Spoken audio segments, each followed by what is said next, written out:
Hey there. Ever feel like the world of tech is moving at a million miles an hour? It's a lot, right? It is. So today we're tackling something that's changing crazy fast. The future of technical writing. Oh, yeah, definitely a hot topic. And to guide us through this, we've got Curt Robbins, The Curt Robbins. the one and only. This guy's seen it all, worked with everyone. I mean, FedEx, Microsoft, you name it. No kidding. And he's not mincing words either.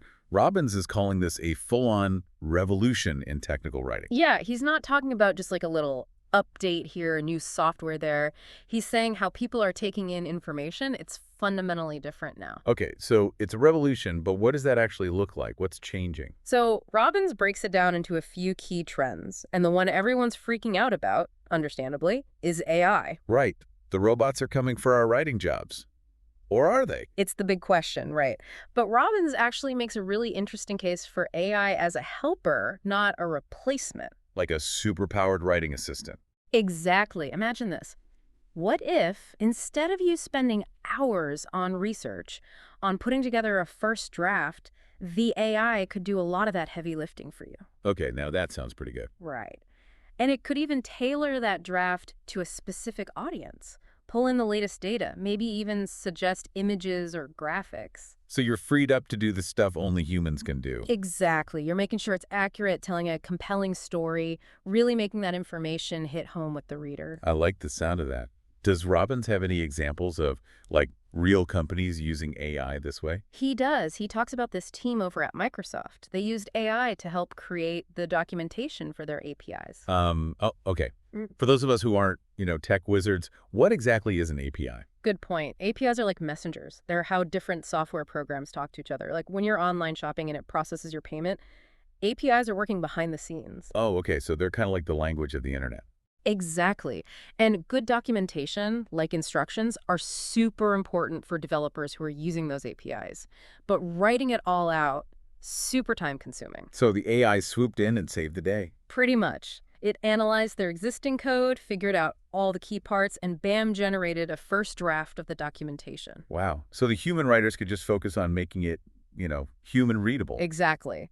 They polished up the language, added context, made sure everything was crystal clear for the developers using it. That's amazing. So the AI wasn't replacing writers. It was actually elevating their work. Totally. And Robbins thinks this kind of AI teamwork is going to become the norm. Think user manuals, training materials, you name it. Okay, so AI is huge. But Robbins also talks about something called single sourcing to make things more efficient. What is that? Okay, so picture this. You've just spent like hours coming up with the perfect way to explain this super complicated algorithm, right? Painstakingly crafting every word. Been there. Exactly. Now, with single sourcing, you don't have to start from scratch when you need to explain it in, say, the user manual or on your website or in a training video. So you have this one awesome explanation, and it magically transforms to fit all these different places. That's the idea. Saves a ton of time, and it makes sure everything's consistent. No more copy-pasting nightmares. I love it. So it's like having a universal translator for your technical content. Exactly. And Robbins argues this isn't just about saving time and headaches. It creates a better experience for the user, too. Yeah, that makes sense. If the information is all over the place, it gets confusing. But if it's consistent, it builds trust. Yeah. Okay, so we've got AI making writing faster, single sourcing making it consistent. But what about the actual content itself? How is that changing? Well, remember those giant, boring technical manuals that we've all had the joy of reading? Oh, yeah, the ones that could double as a doorstop. Those ones. Robbins says those are on their way out. He says the future is dynamic content, stuff that's interactive, even personalized for the user. Okay, so instead of those massive manuals, it's like, what's customizable online guides? Exactly. Think microlearning modules. You get the information you need when you need it in a way that makes sense for you. So much better than trying to decipher page 372. And that plays into how we're all consuming information these days, right? Short, sweet, to the point. Absolutely. And this shift toward like interactive, personalized content, that's where Robbins sees a big overlap between technical writing and UX. UX, you mean like user experience? Exactly. It's not enough to just give people the information. It's got to be a good experience for them. Okay, this is where it gets interesting. Tell me more about this UX connection. Well, think about using a really well-designed app, It's intuitive, right? Looks good, maybe even kind of fun to use. Totally. It's like the difference between like finding a book at the library, easy peasy, Right. versus getting lost in some dusty old archive. Exactly. Robbins says technical writing needs to be more like that easy library trip. So how do we do that? He says tech writers need to start thinking like UX designers, considering things like information architecture. Uh-oh, information architecture. That sounds a little intimidating. It sounds scarier than it is. Imagine like a website. Information architecture is just how all the information is organized, so users can find what they need, no problem. So it's all about making the information easy to navigate. Got it. What else falls under this UX umbrella? Visual hierarchy is another big one. Visual hierarchy. Okay, now you're just using fancy words to make me feel like I'm back in school. It's really not that complicated. Think about it like this. What's the first thing you notice when you look at a page? The headline. Usually, yeah.